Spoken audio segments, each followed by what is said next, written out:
Magandang gabi po sa lahat ng nanonood ngayon. Alas 11 na po ng gabi dito sa Finland at nasa trabaho po ako dahil panggabi po ako ngayon. At kachichi ko lang po ng mga pasyente at natutulog po silang lahat. Kaya ngayon po ay pag-usapan po natin kung magkano ang sasahurin ng practical nurse na panggabi dito sa tinatrabahuan ko na Helsingin Kaupunki or yung public. At i-share ko rin po sa inyo ngayon kung magkano ang dinadagdag ng sahod every year. O tama ba yun? Magkano ang dinadagdag na sahod every year? Kasi every year po ay tumataas po yung sahod dito sa Finland. So dito po sa aking tinatrabahuan ay meron pong tatlong regular talaga na nagtatrabaho bilang panggabi talaga. Lahat po talaga ng schedule nila ay panggabi po lahat. At meron din po kami ditong 4 na practical nurse na meron po silang panggabi, pero hindi po lahat na panggabi. Sa 3 weeks po, meron po silang 1 week or 4 days na panggabi. Ako naman po, yung karamihan na schedule ko po ay morning at saka afternoon. For example po, summer po ay karamihan po talaga morning yung nilalagay ko sa akin. Yung parang wish list, ganyan. Kami pong gumagawa ng schedule namin, pero hindi po lahat ng schedule na nilalagay namin ay talagang matutupad, pero karamihan po ay talagang matutupad po siya. So, after ng morning shift po ay marami pa po akong nagagawa. At afternoon shift naman po ay karamihan po ay pag winter, kasi nga pag winter po dito madilim tapos malamig, ganyan. Parang gusto ko pa po matulog, kaya gusto ko po afternoon yung shift ko pag winter. At ngayon po guys, panggabi ako dahil nga yung panggabi na practical nurse ay absent po. So wala pong ibang gagawa dahil summer, maraming naka-leave po, naka-holiday. So ako po talaga yung magtatrabaho pas panggabi. So dito po pala sa tinatrabahuan ko, wala pong nurse na panggabi kasi nga yung Helsingin Kaupunki gusto po sila mag-save ng, alam mo na, pera. Kasi pag nurse naman panggabi, ang laki kayang sasahurin ng nurse pag panggabi po sila dito. Tapos wala naman masyadong ginagawa pag panggabi. So ayan guys, mahigit 5 years na po ako dito sa Finland na nagtatrabaho bilang practical nurse. Nag-start po ako 2018 hanggang ngayon po ay nagtatrabaho pa rin po ako. So nung nag-start po ako ng trabaho 2018, yung sahod ko po noon ay nasa 2,119 pa po nung time na yon. At gumawa po ako ng video na yon kung magkano yung sahod. Kunti lang po yung sahod nung time na yung 2018. Tapos nung nasa video ko po ay nag-apply din po ako ng trabaho doon sa Attendo. At yung sahod po na binigay ng Attendo sa akin ay naalala ko pa po yun ay 1,900. Kaya pumunta po ako sa Helsingin Kaupunki kasi mas malaki yung sahod nila, nasa mga 200 din yung difference ng sahod nila. So every year po ay lumalaki po yung sahod. So after 1 year guide, 2019, yung sahod po ay lumaki ng 21 euros. Naging 2,140 yung sahod after 1 year. So pag 2020 naman ay lumaki siya ng 26 euros. Naging 2,166. At nung 2021 ay sinulat ko pa talaga, tinignan ko yung mga sahod ko kung kailan. Nung 2021, 2 beses siya nag-increase. 2,188.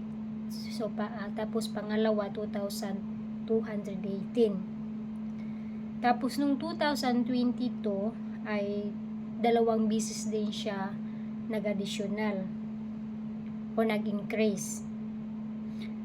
Nung 2022 ay 2 beses po nag-increase yung sahod.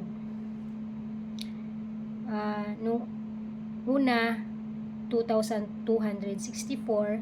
Tapos pangalawa, 2,275.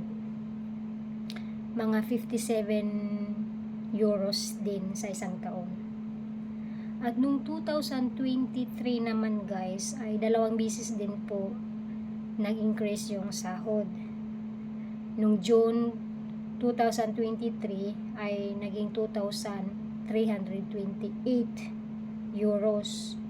Tapos nung October naman ay tumaas siya na 2,378. So nasa 103 euros yung nadagdag sa taong 2023. At ngayon guys, 2024 June ay lumaki naman po yung sahod. Lumaki po siya ng 58 euros. Naging 2,436 euros na yung sahod ngayon ng practical nurse. At dito po sa Finland guys, meron po silang tinatawag na työkokemuslisa, yung work experience na pag 5 years ka na dito sa pagtatrabaho mo, ay dadagdagan nila yung sahod mo ng 3%. At pag 10 years ka naman nagtrabaho, dadagdagan naman nila ng 8% yung sahod mo. So every year siya tataas yung sahod. So ngayon guys, i-compute natin kung magkano yung sahod ng panggabi na practical nurse. Meron po nagsabi na pag panggabi po dito ay malaki po daw yung sahod dahil nga double pay daw po yung sahod pag panggabi. So hindi po totoo yun na double pay. Ang sahod po ng panggabi ay hindi po siya double pay.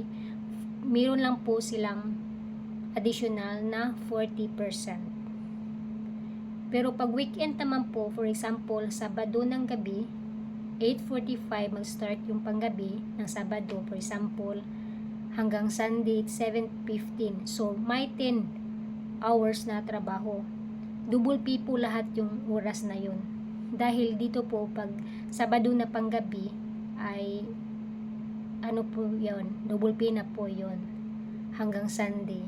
Tapos, pag Sunday ka naman ng panggabi hanggang Monday, yung 3 oras na gabi sa Sunday ay double pay po yun.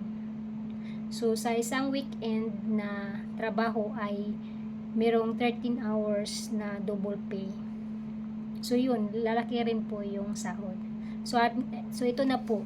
Yung sahod po ng practical nurse ngayon ay dito lang po yun sa sa Helsinki Kaupunki, at ito lang po yung sa sahod, or hindi ko po alam sa lahat ba, basta ito na po yung sahod ng practical nurse dito sa Helsinki Kaupunki, 2,436. So ayan na guys, yung sahod po 2,436 plus 40% na panggabi. So aabot po siya ng 3,410 euros. Tapos po, sa additional pa po na weekend na, for example, sa isang buwan, meron kang 2 weekend, ganyan. So, 26 hours siya, tapos times siya. So, meron pong ma-add na 234 euros.